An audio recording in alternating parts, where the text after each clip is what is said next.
El sol se ponía sobre Bagdad, la joya del mundo islámico. Era febrero del año 1258. Durante 5 siglos, esta ciudad había sido el centro del conocimiento, la cultura y el poder del califato abasí. Bibliotecas repletas de sabiduría antigua, palacios adornados con oro y plata, mezquitas cuyas cúpulas parecían tocar el cielo. Pero en aquel atardecer, el horizonte no se teñía solo del rojo natural del ocaso. El agua del río Tigris, que durante milenios había dado vida a la civilización mesopotámica, ahora fluía de un color carmesí oscuro.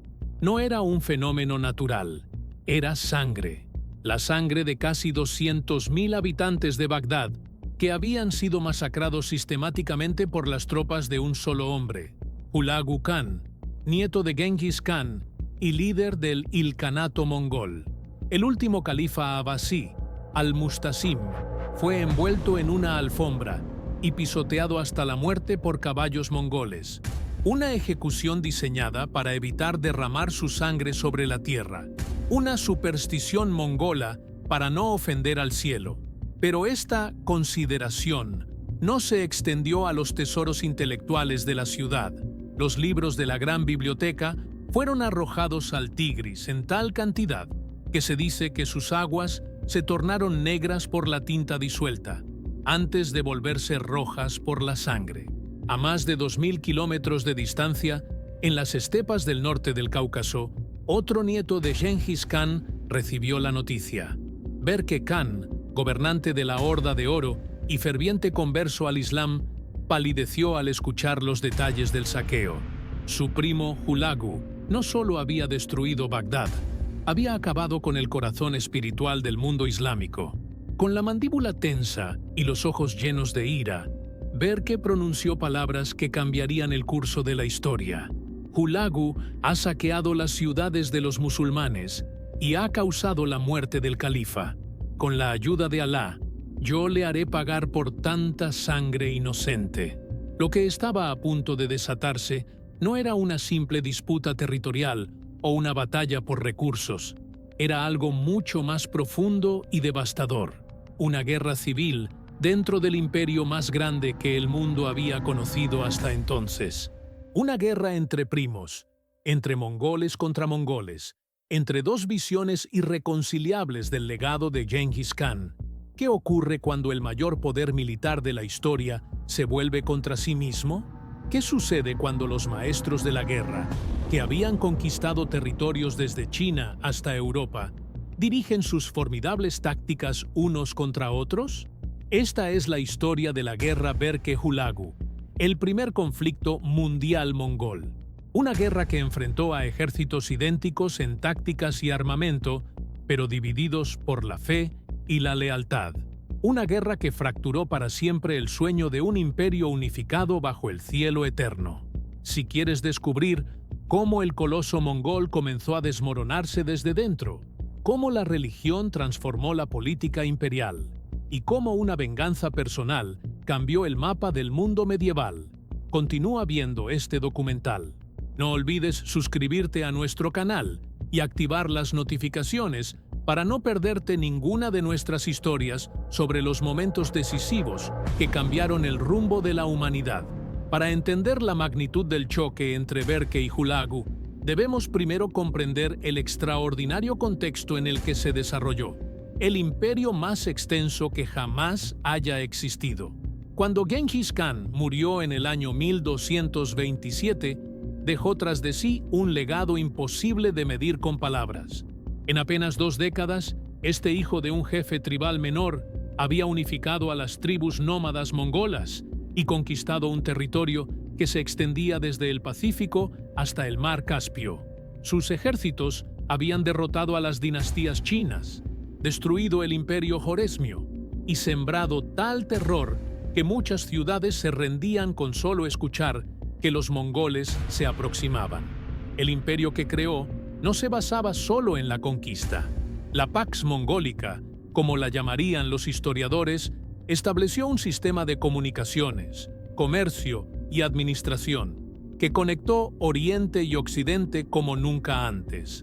Las caravanas podían viajar desde Pekín hasta el Mar Negro bajo un único sistema legal, utilizando el papel moneda y disfrutando de una seguridad sin precedentes. Pero Genghis Khan cometió un error fundamental. No estableció reglas claras de sucesión.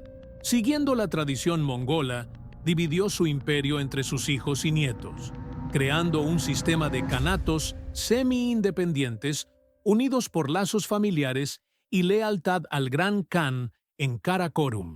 Para la década de 1260, el imperio mongol se había dividido en 4 grandes kanatos: el Yuan en China, el Chagatai en Asia Central, el Ilkhanato en Persia y Oriente Medio, y la Horda de Oro en las estepas rusas y el Cáucaso. Y aquí es donde entran nuestros protagonistas. Hulagu Khan nació alrededor del año 1217, hijo de Tolui, el hijo menor de Genghis, y de la princesa Keraita Sorghaghtani Beki, una cristiana nestoriana que inculcó en sus hijos una tolerancia hacia diversas religiones, especialmente el cristianismo. Criado en el arte de la guerra y la administración imperial, Hulagu mostró desde joven un agudo intelecto y una determinación férrea. Su hermano mayor, Möngke, se convirtió en Gran Khan en 1251 y le encomendó a Hulagu una misión crítica: expandir el dominio mongol hacia el oeste, someter a los asesinos nizaríes en sus fortalezas montañosas, conquistar el califato abasí y, si era posible, llegar hasta Egipto. Hulagu no era un simple general, era un estratega paciente y metódico. Durante años, preparó su campaña occidental, reuniendo un ejército formidable de unos 150.000 hombres, construyendo puentes y abriendo rutas de suministro. A diferencia de las rápidas incursiones mongolas anteriores, esta sería una conquista permanente. En cuanto a sus creencias, Hulagu mostraba simpatía por el budismo y el cristianismo, influenciado por su madre y por su esposa principal, Dokuz Khatun, otra cristiana nestoriana. Esta inclinación tendría consecuencias fatales en su relación con el mundo islámico.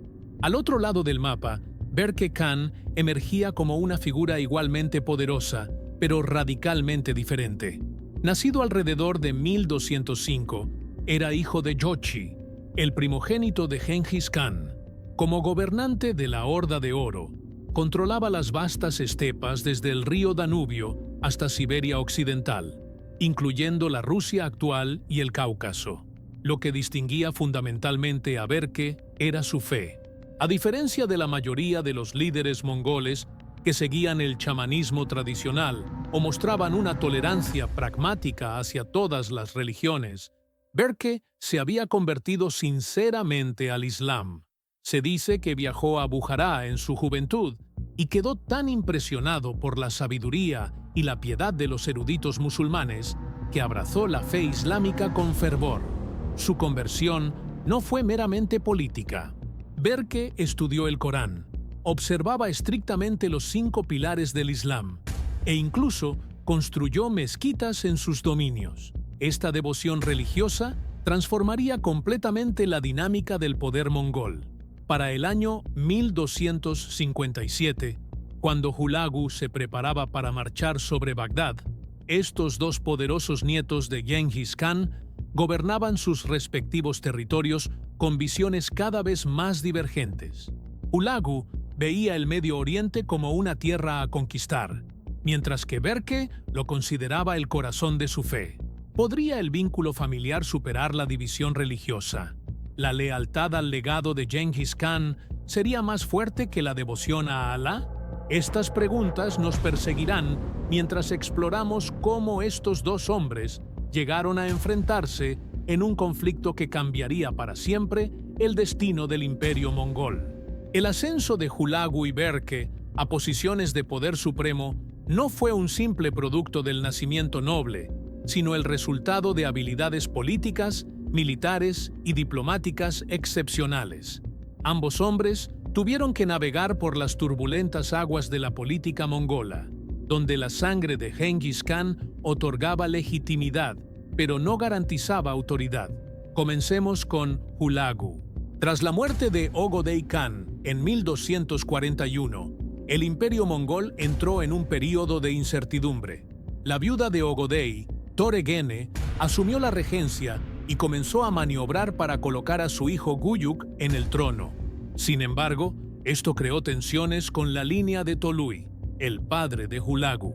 Cuando Guyuk murió después de un breve reinado, se desató una lucha por el poder que eventualmente llevó a Möngke, hermano mayor de Hulagu, al trono del Gran Khan en 1251. Este giro de los acontecimientos elevó dramáticamente la posición de Hulagu dentro de la jerarquía imperial. Möngke, reconociendo las capacidades de su hermano, le confió la misión más ambiciosa desde las conquistas originales de Genghis, la expansión occidental. Le otorgó autoridad para reclutar un ejército masivo, aproximadamente un quinto de todas las fuerzas mongolas, y recursos prácticamente ilimitados. La primera gran prueba para Hulagu fue la campaña contra los asesinos nizaríes, una secta ismaelita cuyos fidai o comandos suicidas habían sembrado el terror en Oriente Medio durante generaciones. Desde sus fortalezas montañosas, especialmente Alamut en Persia, estos guerreros habían resistido a todos los invasores anteriores. Hulagu abordó este desafío con la meticulosidad que lo caracterizaba. Durante 3 años preparó su ejército, estudiando las defensas enemigas y estableciendo alianzas con poderes locales. En 1256 lanzó su ofensiva. Una por una, las fortalezas nizaríes, consideradas inexpugnables, cayeron ante las catapultas y la ingeniería de asedio mongola. La caída de Alamut, en diciembre de 1256, marcó el fin efectivo de los asesinos como poder político, una hazaña que ni los selyúcidas ni los abasíes habían logrado. Hulagu ordenó la destrucción sistemática de la biblioteca nizarí, una pérdida cultural incalculable que presagiaba lo que vendría después. Con los asesinos eliminados, Hulagu volvió su atención hacia Bagdad, el centro del califato abasí. Aunque el poder real de los califas había disminuido, Bagdad seguía siendo el corazón simbólico del mundo islámico. El califa al-Mustasim, último de una dinastía que había gobernado durante 500 años, cometió un error fatal.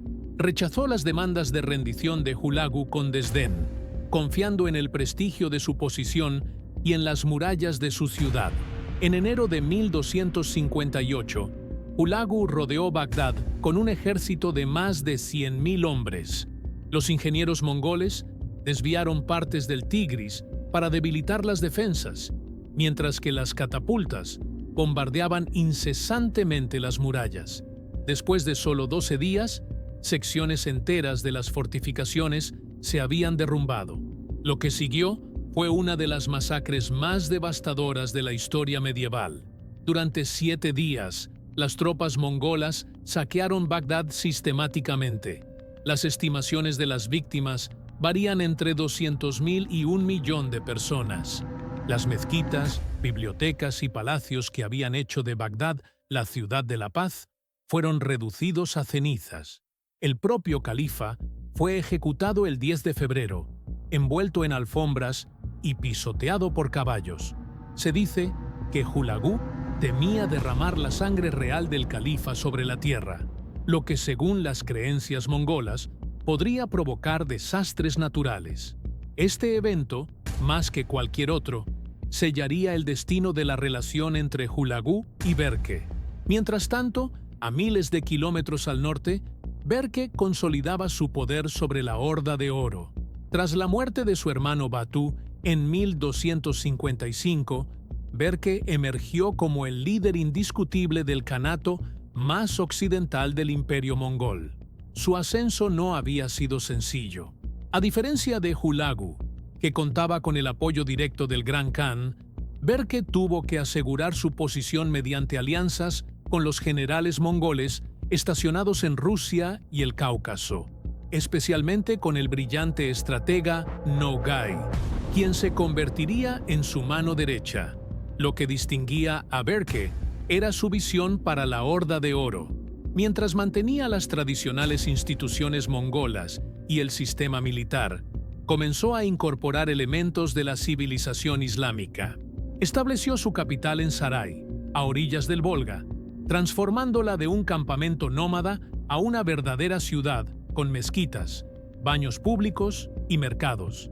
Bajo su gobierno, la Horda de Oro comenzó a evolucionar de un régimen puramente militar a un estado sedentario con una administración sofisticada. Berke acuñó monedas, estableció un sistema postal similar al Yam original de Gengis y fomentó el comercio con Egipto, Bizancio y las ciudades-estado italianas. Su conversión al Islam le ganó la lealtad de las poblaciones musulmanas dentro de sus dominios, especialmente en Crimea y el Cáucaso. También estableció una alianza estratégica con el Sultanato Mameluco de Egipto, el último gran poder islámico independiente fuera del control mongol. Cuando las noticias de la destrucción de Bagdad y la ejecución del califa llegaron a Saray, Berke se encontraba en el apogeo de su poder. Su reacción fue inmediata y visceral. Se cuenta que exclamó: "Hulagu ha crecido demasiado arrogante, ha atacado a los imanes, ha derramado sangre de descendientes del profeta. Por Alá, le haré saber el filo de mi espada". La ruptura entre los dos primos no fue solo religiosa, sino también política. Berke envió emisarios a Möngke Khan para protestar por las acciones de Hulagu, pero el Gran Khan respaldó a su hermano. Esto convenció a Berke de que la casa de Tolui estaba conspirando para marginar a los descendientes de Hochi. La tensión alcanzó un punto crítico cuando Hulagu, tras conquistar Siria, ejecutó a Tutar, un príncipe Hochida y pariente cercano de Berke que servía en su ejército, acusándolo de traición. Para Berke, esto fue la confirmación de sus sospechas. En 1259, Berke rompió formalmente con Hulagu y declaró su lealtad al sultán mameluco Kutuz, enviándole un mensaje histórico: "Hulagu ha asesinado al califa y ha marchado contra ti con sus ejércitos. Pero no temas, porque yo marcharé con mis ejércitos para vengarte". La etapa estaba preparada para un enfrentamiento sin precedentes. Por primera vez, los ejércitos mongoles, invencibles contra enemigos externos, se enfrentarían entre sí. Lo que sucedería a continuación cambiaría el curso de la historia para siempre. El año 1262 marcó el punto de inflexión en la historia del Imperio mongol. Lo que había comenzado como una disputa familiar y religiosa, ahora se transformaba en el primer conflicto global entre las diferentes ramas del imperio de Gengis Khan. La declaración formal de guerra llegó cuando Berke envió un ultimátum a Hulagu: "Has masacrado a los musulmanes, has destruido las mezquitas, has ejecutado al califa. Por la voluntad de Alá y en nombre de nuestro abuelo Gengis Khan, cuyas leyes has traicionado, exijo compensación por estos crímenes o enfrentarás mi ira". Hulagu, desde su recién establecida capital en Tabriz, respondió con igual vehemencia: "No respondo ante ti, sino ante el Gran Khan. Si buscas guerra, la encontrarás". La primera confrontación directa ocurrió en las márgenes del río Terek, en el Cáucaso, territorio que ambos khanatos reclamaban. Hulagu había enviado a su general Kitbuka con un ejército de aproximadamente 30.000 jinetes para asegurar la región. Berke, anticipando este movimiento, había despachado a su brillante general Nogai con una fuerza similar. La batalla del Terek, librada en la primavera de 1262, fue un espectáculo tanto fascinante como aterrador. Por primera vez, dos ejércitos mongoles de igual entrenamiento, tácticas y equipo se enfrentaban entre sí. Los mismos arcos compuestos que habían sembrado terror desde China hasta Europa, ahora disparaban contra guerreros que manejaban idénticas armas. Las mismas formaciones de caballería ligera que habían revolucionado la guerra medieval ahora se estrellaban entre sí en las estepas caucásicas. Nogai demostró ser el estratega superior. Conociendo perfectamente las tácticas mongolas, fingió una retirada, la famosa maniobra Torbellino, que los mongoles habían usado para atraer a innumerables enemigos a emboscadas. Kitbuka, aunque consciente de esta táctica, se vio obligado a perseguir para no perder territorio. Cuando sus fuerzas cruzaron el río Terek, la vanguardia de Nogai giró súbitamente y atacó, mientras que fuerzas ocultas surgían de los flancos. La batalla se convirtió en una carnicería. Kitbuka y miles de sus hombres murieron, muchos ahogados en el Terek cuando el hielo cedió bajo el peso de los caballos y guerreros en retirada. Fue la primera gran derrota de un ejército del Ilkhanato. Esta victoria catapultó a Nogai como el general más prestigioso de la Horda de Oro y aseguró el control de Berke sobre el Cáucaso Norte. Pero más importante aún, rompió el mito de la invencibilidad mongola. Si los mongoles podían derrotarse entre sí, entonces no eran invencibles. Hulagu no aceptó la derrota pasivamente. Reunió un ejército aún mayor y marchó personalmente hacia el norte, determinado a enfrentar a su primo. Berke, igualmente resoluto, avanzó con todas las fuerzas disponibles de la Horda de Oro.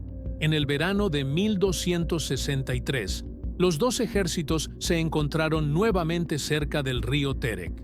Esta vez, las fuerzas combinadas superaban los 100.000 guerreros en cada lado, una concentración de poder militar sin precedentes desde las campañas originales de Gengis Khan. Durante 3 días, los ejércitos maniobraron cautelosamente, cada uno buscando la ventaja táctica. Hulagu, reconociendo la habilidad de Nogai, evitó caer en las mismas trampas que habían destruido a Kitbuka. Berke, por su parte, había estudiado meticulosamente las tácticas preferidas de su primo. Finalmente, en el amanecer del 4.º día, Hulagu lanzó un ataque frontal masivo mientras enviaba destacamentos para cruzar el río corriente arriba y atacar el flanco de Berke. La batalla que siguió fue de una escala y ferocidad nunca antes vista en conflictos entre mongoles. Los chamanes de ambos ejércitos realizaban rituales invocando al cielo eterno, mientras que los imanes, en las filas de Berke, recitaban versículos del Corán. El choque cultural y religioso se manifestaba en el mismo campo de batalla. Conforme avanzaba el día, la suerte parecía favorecer a Hulagu. Sus fuerzas habían logrado establecer una cabeza de puente en el lado norte del Terek y amenazaban con envolver el flanco izquierdo de Berke. En ese momento crítico, Nogai ejecutó una maniobra audaz. Concentró toda su caballería pesada en un punto del centro de la línea de Hulagu, buscando dividir su ejército en dos. Esta apuesta desesperada funcionó. Las líneas del Ilkhanato se rompieron momentáneamente, sembrando confusión.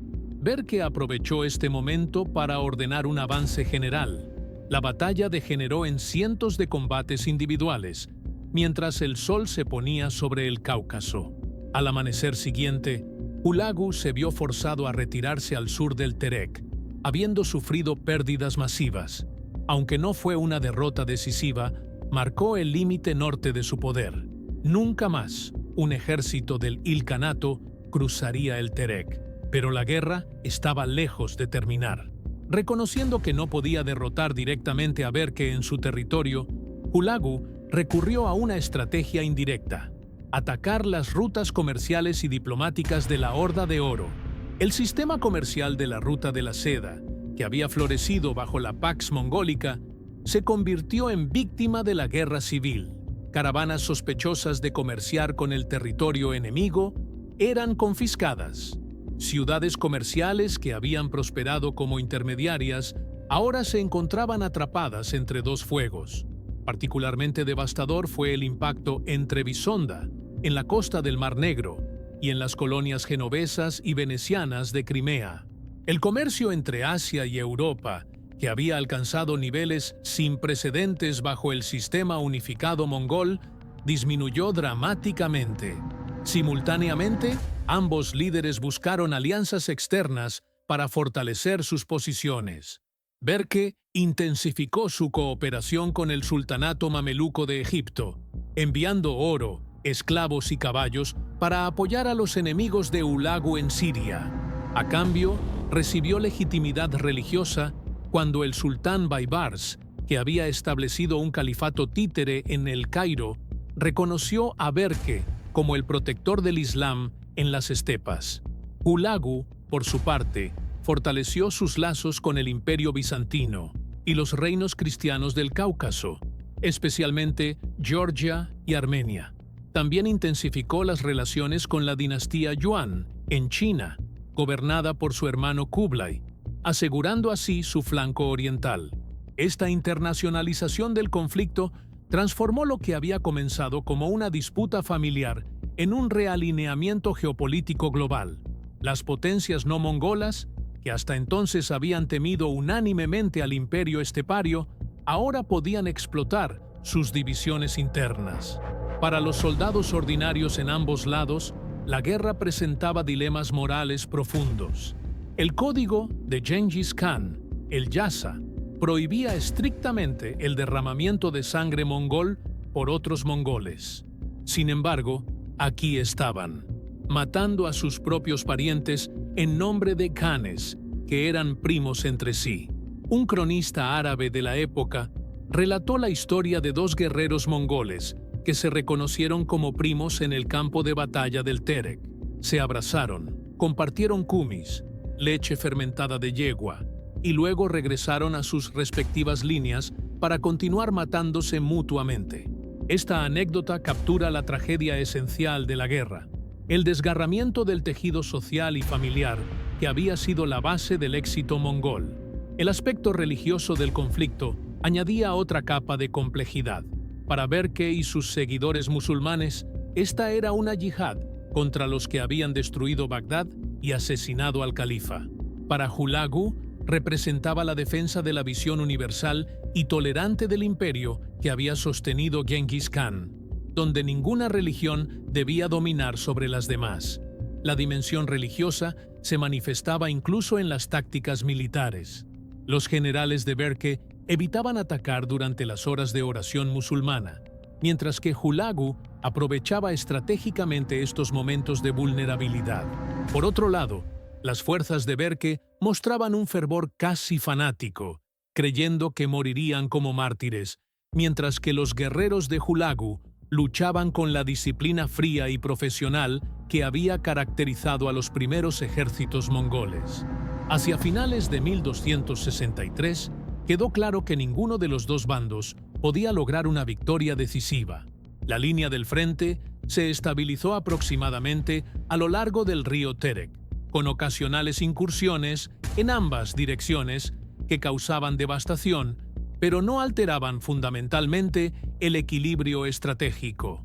El imperio, que una vez había parecido destinado a conquistar el mundo entero, ahora estaba irremediablemente dividido contra sí mismo.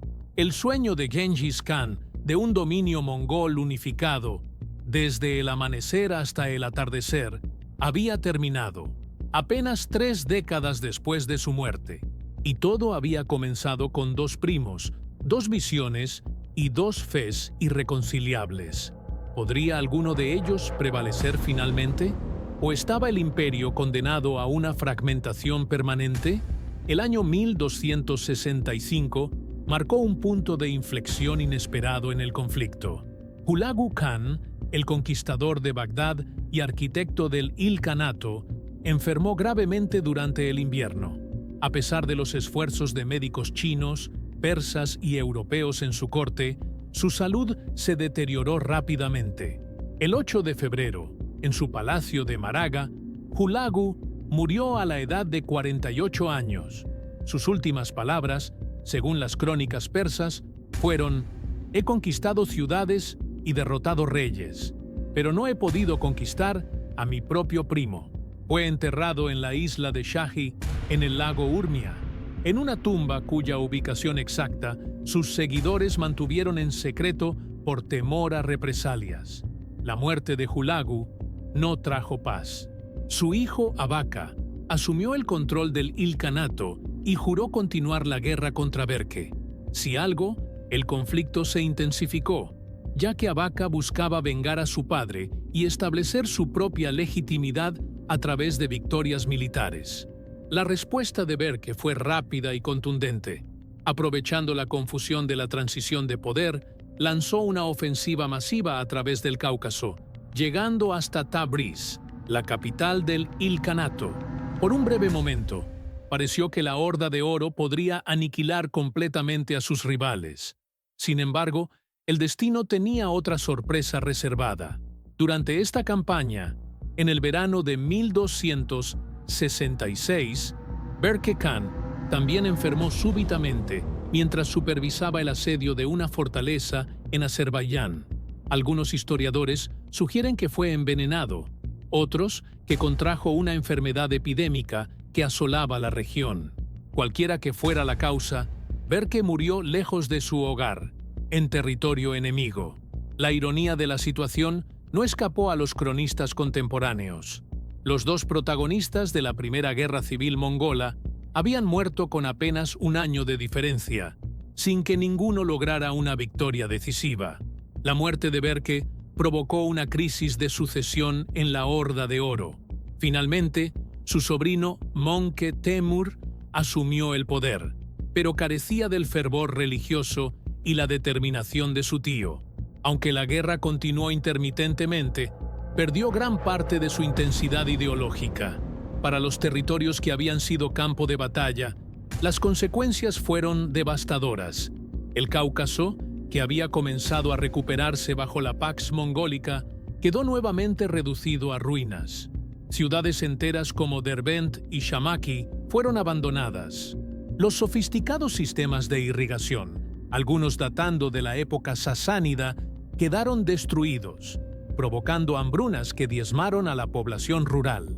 Las bajas totales del conflicto son difíciles de calcular con precisión, pero los historiadores modernos estiman que entre 100.000 y 150.000 guerreros mongoles murieron en combate directo, mientras que las víctimas civiles podrían haber alcanzado el millón, principalmente por hambre y enfermedades resultantes de la destrucción de infraestructura.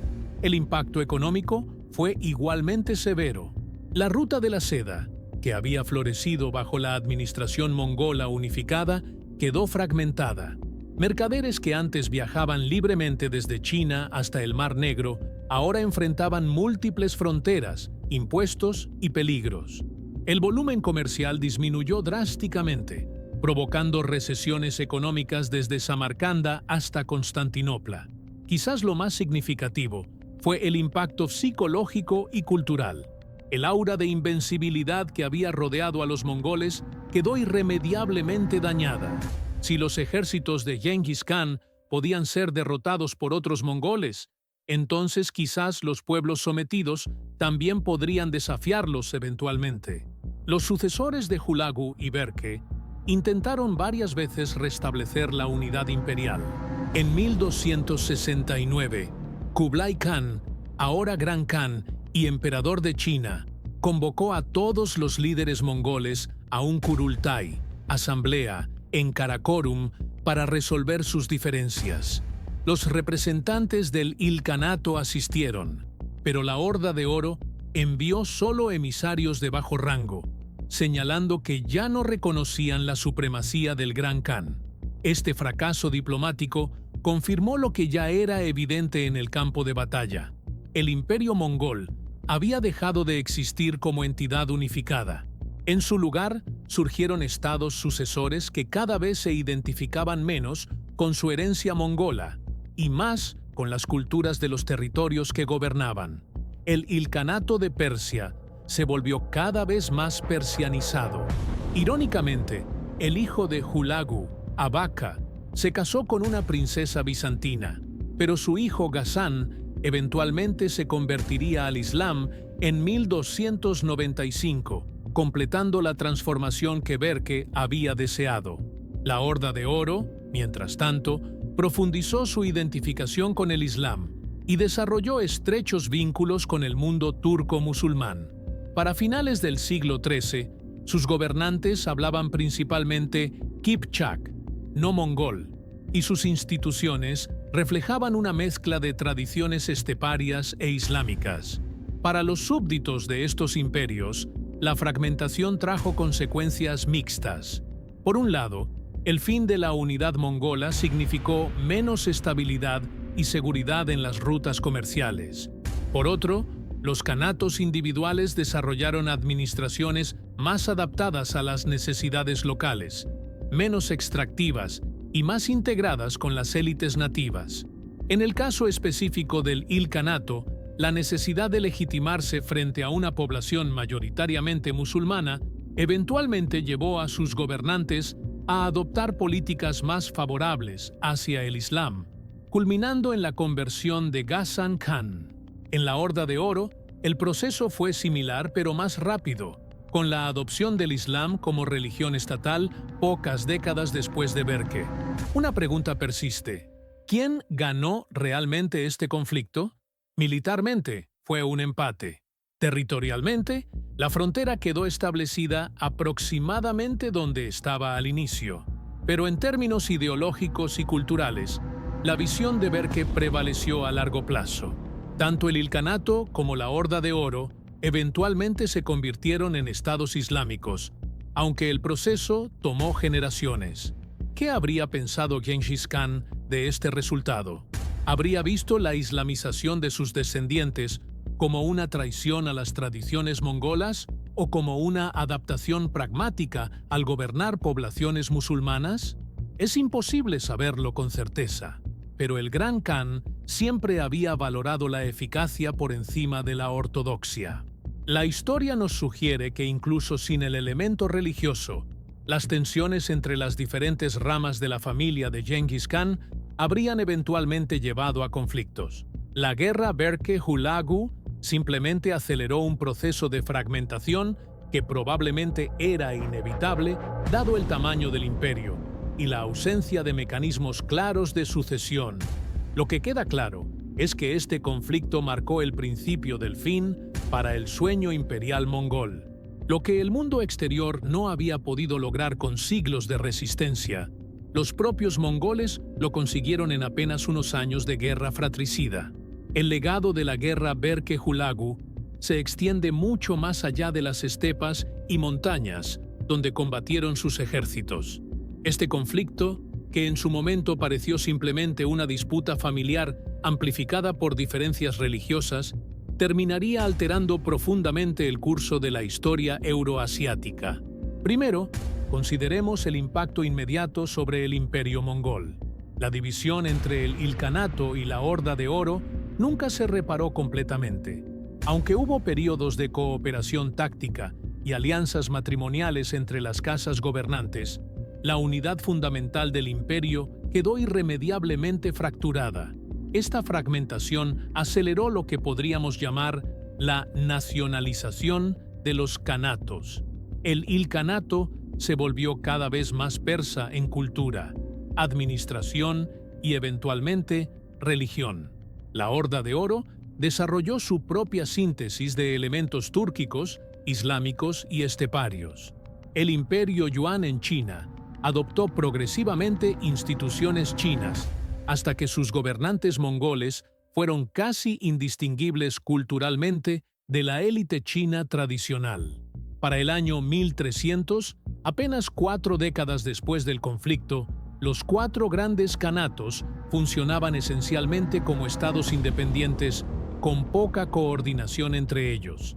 El título de Gran Khan se había vuelto casi puramente simbólico, respetado formalmente, pero ignorado en la práctica. Paradójicamente, este proceso de fragmentación y localización probablemente prolongó la influencia mongola en sus territorios conquistados.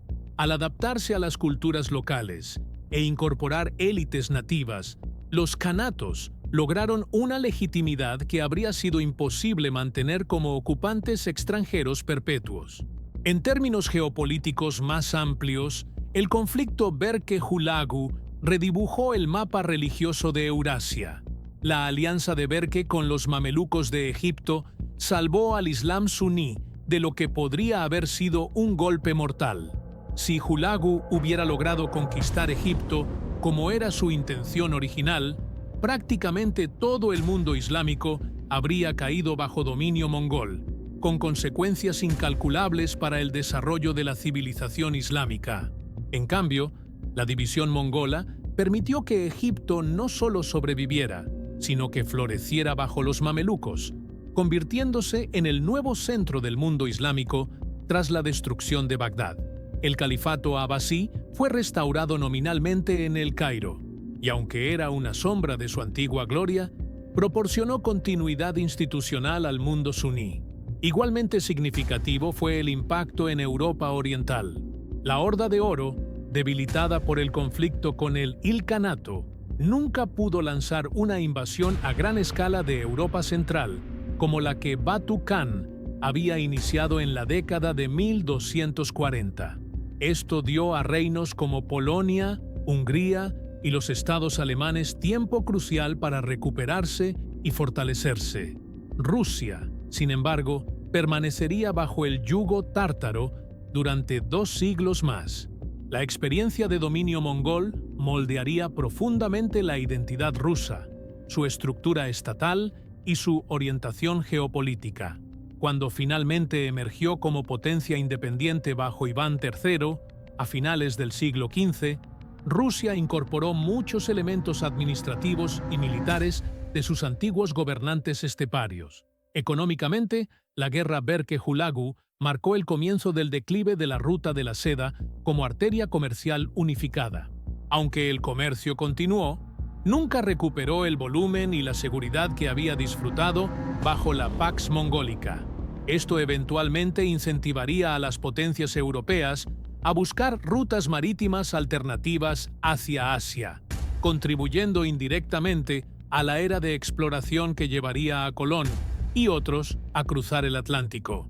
Culturalmente, el conflicto entre Berke y Hulagu ilustra un patrón recurrente en la historia: cómo las identidades religiosas pueden trascender los vínculos familiares y étnicos.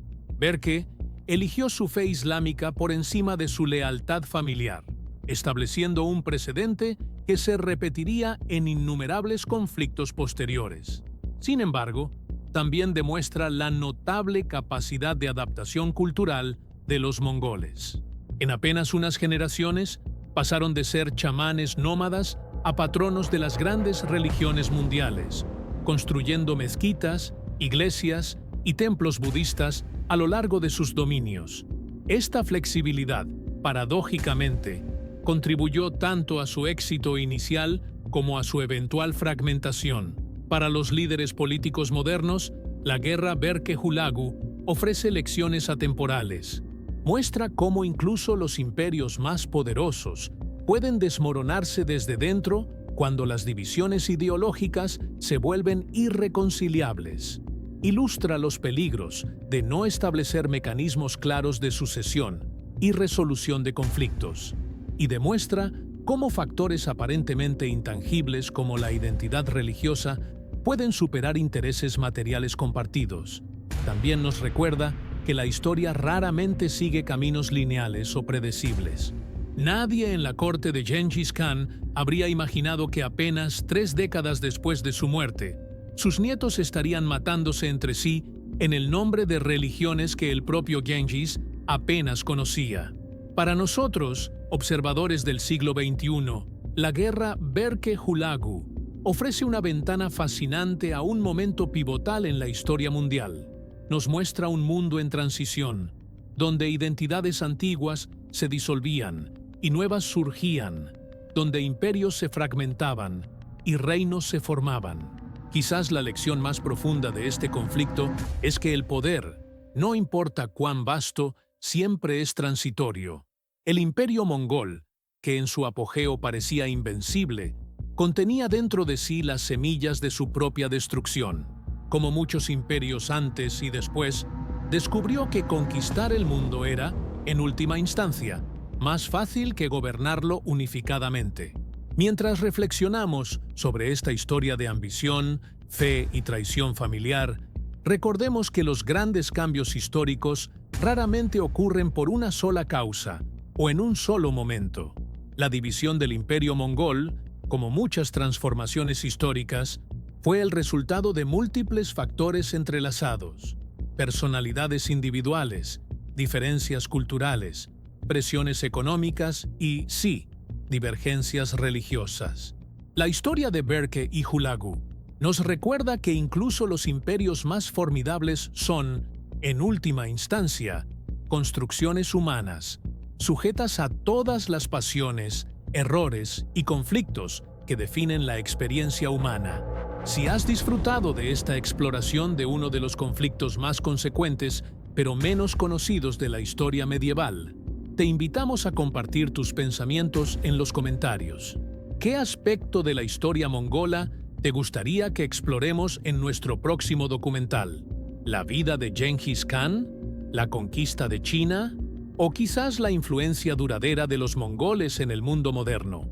No olvides suscribirte a nuestro canal para más contenido sobre los momentos decisivos que cambiaron el curso de la historia. La venganza, la traición y el poder han moldeado nuestro mundo de formas que apenas comenzamos a comprender.